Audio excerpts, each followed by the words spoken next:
তো চলো বন্ধুরা, নিয়ে আসলাম নতুন একটা ভিডিওতে তোমাদেরকে জানাই অনেক অনেক স্বাগতম। আর হ্যাঁ দেখো, যে যে আমি যে কথাটা বলি, যে আমি আগের ভিডিওতে তোমাদেরকে বলেছিলাম যে বৃষ্টি যে এত ট্যাটরানি কথা, এত টট্টর কথা, ওর মুখের মানে ভাষা ভীষণ খারাপ। তো সেই জায়গাতে কিন্তু তোমরা সবকিছু ক্যামেরাতে হয়তো দেখো নেই, কিন্তু আগে কিভাবে দেখবে বলো সবাই? তোমার যেরকম তোমরা বলো, আমার কথা বলো, আমি নিজেও মানে বৃষ্টির প্রতি এত কমজোর ছিলাম না। বৃষ্টির অসুখ নিয়ে বা বৃষ্টির অসুস্থতা আমাদেরকে যা যা দেখিয়েছিল, সে জায়গাতে না আমরা বলতে গেলে কি বলতো, আমরা না অন্ধ হয়েছিলাম, তাই না? আর কেন আমি বলছি ওর ক্যারেক্টারানি কথাগুলো, যে তোমরা সবাই জানো, অনেক ভিউয়ার্সে কমেন্ট করেছো, অনেক মানে কন্ট্রোভার্সি দিদি ভাইদের কাছে, যে ওর প্রথম যখন থেকে ও ভিডিও করতো, যখন থেকে ওর ফ্ল্যাট ছিল ক্যালকাটাতে, তখন থেকে কিন্তু ওর কথাবার্তাগুলো কিন্তু ভীষণ রাফ ছিল, তাই না? তো এখন আমি বলবো যে ওর যে দুইটা মুখোশ, ও যে দুই দিকে দুইটা আলাদা আলাদা কথা বলে, তো সেই কথাগুলো নিয়ে আজকে আমি ভিডিওটা বানাবো। তো চলো, welcome back to my channel. আশা করি তোমরা সবাই ভালো আছো, সুস্থ আছো, আমিও ভালো আছি, সুস্থ আছি। তো একদম পুরোনো কথাগুলোর মধ্যে যাবো না, কারণ একদম পুরোনো ভিডিওগুলো মানে বলতে গেলে হয়তো তোমাদের নাও মনে থাকতে পারে। মানে ইদানিং কয়েকদিনের কথাগুলো আমি বলছি। যখন ওরা দুর্গাপুর থেকে চলে আসছে, শিলিগুড়ি থেকে দুর্গাপুর চলে আসছে, তখন ওনাদের গৃহপ্রবেশে যেটা নিয়ে খাওয়া দাওয়া রয়েছিল, ওর মা বাবা দাদাকে খাওয়া বানিয়ে দিয়েছিল ও নিজের হাতে। তখন কিন্তু প্রীতম বলেছিল, ও চাউল তো নেই, চাউল আনতে আমি ভুলে গিয়েছি। আর তখন বৃষ্টি কিন্তু ক্যামেরার পিছন দিকে বলে যাচ্ছে যে আমি বলেছিলাম না চাউল নেই, হ্যাঁ আমি বলেছিলাম না। এই কথাটা বারবার তিনবার চারবার কিন্তু বৃষ্টি প্রীতমকে ধমকিয়ে কথাটা বলা হয়েছিল। হ্যাঁ, তোমরা ওই ভিডিও দেখতে পারো গিয়ে। তারপর আবার রয়েছে আরেকটা খারাপ করে কথা বলেছে, যে যেদিন নাকি বৃষ্টি প্রীতমের যেদিন নাকি মানে দাড়িটা শেভ করে দিচ্ছে আর কি, তখন বৃষ্টি বলল যে আমি প্রীতমের না দাড়িটা ক্লিন শেভ করে দেবো, ক্লিন শেভ করার জন্য আমি মেশিনটা নিয়েছি, এরকম করে আমাদেরকে দেখানো হয়েছে। তো সে জায়গাতে বৃষ্টি দেখেছো কিভাবে রাগ দেখিয়েছে। যদি ওর শরীর খারাপ এতই হয়, ওর যদি শরীরটা এতই খারাপ, তাহলে এত রাগ কেন দেখাচ্ছে? হ্যাঁ, ওর কিন্তু ভীষণ, ওর বলে না, ওর কিন্তু ভীষণ মানে ওর মধ্যে যে একটা আলাদা একটা টেম্পার রয়েছে, মানে আলাদাই একটা ওর উপরে মানে এসে আর কি, যে ও যেটা বলবো সেটাই হবে। আর যখন ও ক্লিন শেভ করতে গিয়েছে, যখন মেশিনটা কিছু কারণে বন্ধ হয়ে গিয়েছিল, ও কি করেছে, প্রীতমের উপরে এরকম ফেলে ফিকে দিয়েছে, ফিকে ফেলে ওর শরীরের উপরে ও কিন্তু চলে আসছে। সে সময় তো কিন্তু ক্যামেরাটা একটা ফাস্ট ছিল, তোমরা হয়তো বুঝতে না পারো। সে জায়গাতে আমি কিন্তু, ও নিজেও মুখে বলেছিল আমি রাগ করেছিলাম। এত রাগ কিসের? যদি কোনো কারণে হয়তো মেশিনটা কোনো কারণে বন্ধ হয়ে যায়, তো সেই জায়গাতে মেশিনটা প্রীতমের কাছে ফিকে দিয়ে ও চলে আসছে। তারপর আবার সেকেন্ডবার বলেছে আমি দেখো ক্লিনশিপ করতে দিচ্ছে না, আমার রাগ উঠে গিয়েছে, আমি তখনও ফেলে চলে আসছি। তো তখন তোমাদের কি মনে হচ্ছে? সেটাতে মনে হয় না হ্যাঁ বৃষ্টি যে মানে দুইটা রূপ আলাদা আলাদা, ওর যে দুইটা রূপ আলাদা আলাদা। প্রত্যেকটা ভিডিওতে আমাদেরকে মিথ্যা কথা বলে মানে প্রত্যেকটা ভিডিওতে ও মিথ্যা কথা বলে আমাদেরকে আজকে মানে ওরা নিজেই কিন্তু ফেসে যাচ্ছে। আমরা কি ওদেরকে ফাঁসাবো? ওরা নিজেই ফেসে যাচ্ছে। আর এরকম অনেক ভিডিও রয়েছে, সে জায়গাতে কিন্তু অনেক কথা। তো সেই আগের ভিডিওগুলো যদি আমি বলতে যাই না, ভিডিওটা অনেক বড় হয়ে যাবে, তাই না? অনেকটা বড় হয়ে যাবে। তারপর নিজের মানে দাদাকে বা নিজের বাবাকে বলো, কখনো কিন্তু বৃষ্টির সাথে যে ভালো করে কথা বলা বা বৃষ্টির ক্যামেরাতে আসা, সেটা কিন্তু তোমরা দেখেছো? মানে ভালো খুশি মনে এসেছে।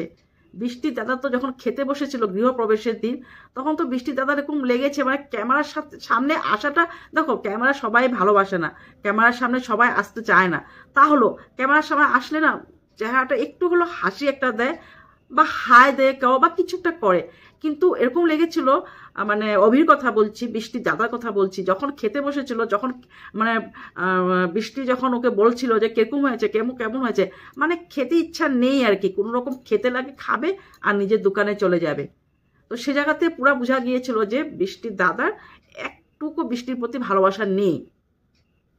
তারপর আবারও যখন দেখানো হয়েছে বৃষ্টির দাদার বার্থডে ছিল, তো সেই জায়গাতে যখন বৃষ্টির বাবার কাঁধের মধ্যে এরকম মানে মাথাটা রেখে বলেছিল আমার বাবাকে আমি প্রচুর ভালোবাসি, বাবার সাথে আমি গল্প করছিলাম, সে জায়গাতে তোমরা ফলো করেছো কি জানি না, তখনও কিন্তু বৃষ্টির বাবার চেহারা আমাদের হাসি ছিল না।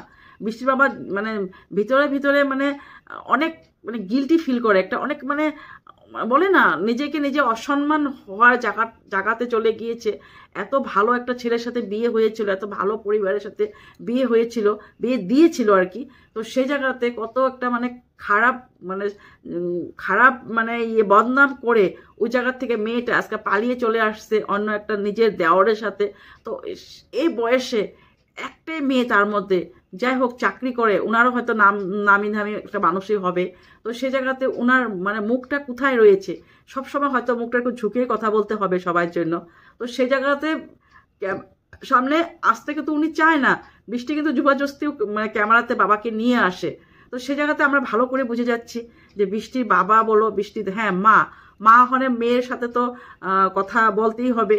আর মাও প্রচুর চালাক, বাবার থেকে কিন্তু মা প্রচুর চালাক, জানে মেয়ের সাথে যদি আমি এভাবে ভালোভাবে মিলে না থাকি আর মেয়েরকে নিয়ে যদি আমি ভিডিওতে একটু বানিয়ে কথা না বলি, তাহলে মেয়েকে আমার তরফের থেকে আমারই যতটুকু আমার মানে নিজের জামাইয়ের মানে নিজের বলে না নিজের দাদা বা বৃষ্টির দাদা কথা বলছি বা বৃষ্টির বাবা কথা বলছি, যতটুকু ইনকাম রয়েছে সেই ইনকামগুলো কিন্তু দিয়ে দিতে হবে বৃষ্টিকে।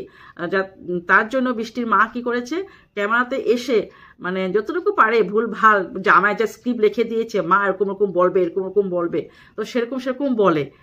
তো সে জায়গাতে যখন খাওয়া দেওয়া হয়েছিল বৃষ্টির বাবাকে গৃহপ্রবেশের দিন, বৃষ্টির বাবাও কিন্তু হেসে কথা বলেনি, বৃষ্টির দাদাও তো বলেই নেই। আর কিন্তু সেই জায়গাতে বৃষ্টির মা খুব সুন্দর হেসে বলেছে হ্যাঁ ভালো হয়েছে, ভীষণ ভালো হয়েছে। কারণ জানে বৃষ্টির মা ভীষণ চালাক, ভীষণ মানে দুরন্তর মেয়ে লোক একটা। তো মা ভালো করে জানে যদি এখন আমি এভাবে না বলি তাহলে কিন্তু সবাই বুঝে যাবে যে আমরা ওর প্রতি খুশি নয়, আমরা ওকে ভালোবাসি না। আমার মেয়ে হলে কি হয়েছে, যা মানে কর্মটা করেছে, যা মানে বদনামটা আমরা হয়েছি, সে জায়গাতে নিজের মেয়েকে আমি ভালোবাসি না, কিন্তু সবাইকে দেখার জন্য আমি হ্যাঁ ভালো হয়েছে, খুব ভালো, এটা সেটা আমার বলতে হবে। তাই না বন্ধুরা? ঠিক বলেছি কি না তোমরা কমেন্ট করে জানিও। যদি আমরা কিছু ভুল বলে থাকি তাহলেও কমেন্ট করো, আর যদি আমি ঠিক বলে থাকি তাহলেও কমেন্ট করো, তাই না? এত মিথ্যা কথা বলতে পারে, এত মিথ্যা কথা বলতে পারে, মিথ্যা কথা বলতে পারে। আগের ভিডিওগুলোর মধ্যে তো যেরকম কথা বলতো না ও, চেটাং কথা, সে কথাগুলো তো আমি মানে তখন ভাবতাম হ্যাঁ হয়তো কাউকে বলে, আমাদেরকে না, মানে কাউকে হয়তো ওরা শ্বশুরবাড়ির লোকরা ওই নিজে বলেছে ভালো না। তো সেই জায়গাতে এখন ধরা পড়ছে যে শ্বশুরবাড়ির লোকরা প্রচুর ভালো ছিল। ও যখন যে ফ্ল্যাটে ভাড়া ছিল সেই ফ্ল্যাটের আশেপাশের ফ্ল্যাটের মানুষরাও বলেছে যে বৃষ্টি সত্যি ব্যবহার খুব খারাপ ছিল, নিজের হাজব্যান্ডের প্রতি ওর ব্যবহার একদমই খারাপ ছিল। ও খালি নিজে কারোর সাথে যে কথা বলতো ভালো করে সে প্রীতমের সাথে কথা বলতো, আর কেন না বলবে না। আর দেখে প্রীতম তো একটা মানে মেয়ে, ওর মধ্যে পুরুষত্ব রয়েছে যদিও, ও কিন্তু আস্থাটাই মেয়ে। যেইভাবে বৃষ্টিকে মানে কাম করে বৃষ্টির জন্য, যেইভাবে রান্না বাড়া, বৃষ্টির কাপড় ধোয়ার থেকে আরম্ভ করে মানে বলে না হাউসকিপারের থেকে মানে থাকে না বাড়িতে হাউসকিপার রাখে, সেরকম কাজ ওই করতো। তো সেই জায়গাতে বৃষ্টি ভাবে যা আমি তো একদম মনের মতো একটা মানুষ পেয়েছি, আমি যদি ওর সাথে বিয়ে হয় তাহলে তো আমার আরামই আরাম, আমাকে তেল মালিশ করে দেবে, রান্না করে দেবে। এই প্রীতম আমার এখন খেতে ইচ্ছা করছে, আমার এখন বিরিয়ানি খেতে ইচ্ছা করছে, এক্ষণে বানায় দে আমার বিরিয়ানি, আমার এটা খেতে ইচ্ছে করছে এক্ষণে বানিয়ে দেয়, আমার জন্য বিছনা করে দে, আমার জন্য ঠান্ডা ঢুকে চারিদিকে পর্দা লাগিয়ে দেয়। হ্যাঁ তার জন্য প্রীতমকে ও জানে, প্রীতম হ্যাঁ হুজুর এরকম বলতে থাকবে, যেটা বলবে সেটাই প্রীতম সাথে সাথে রান্না করে নিয়ে আসবে। তো সেই জন্য নিজের জামাইকে কিভাবে বিক্রি করে কিভাবে টাকা ইনকাম করবে আর নিজে অ্যাশ থাকবে, আর এই অ্যাশ করার জন্য এই অসুখের বাহানাগুলা করে আমাদেরকে ঠকিয়ে যতটুকু পারে ইনকাম করার জন্য করে নিয়েছে। দেখি এই পরিবর্তন যদি ওর ভিডিও থাকে, চিরজীবন যদি ওর ভিডিও চলে, তাহলেও আমরা দেখব যে বৃষ্টি আর কতটুকু মিথ্যা কথা বলতে পারে, বা ভবিষ্যতে ওর সাথে আর কি হয়েছে। ভালো হয়েছে তো ভালো কথা, যদি খারাপ হয় তাহলে তো আরও কন্ট্রোভার্সি চলবো, তাই না? তো চলো আজকের মতো এখানে, সবাই ভালো থাকো, সুস্থ থাকো, কমেন্ট করতে ভুলো না প্লিজ, কমেন্ট জানিও, কমেন্টের অপেক্ষা থাকলাম। তো বাই বাই, গুড নাইট।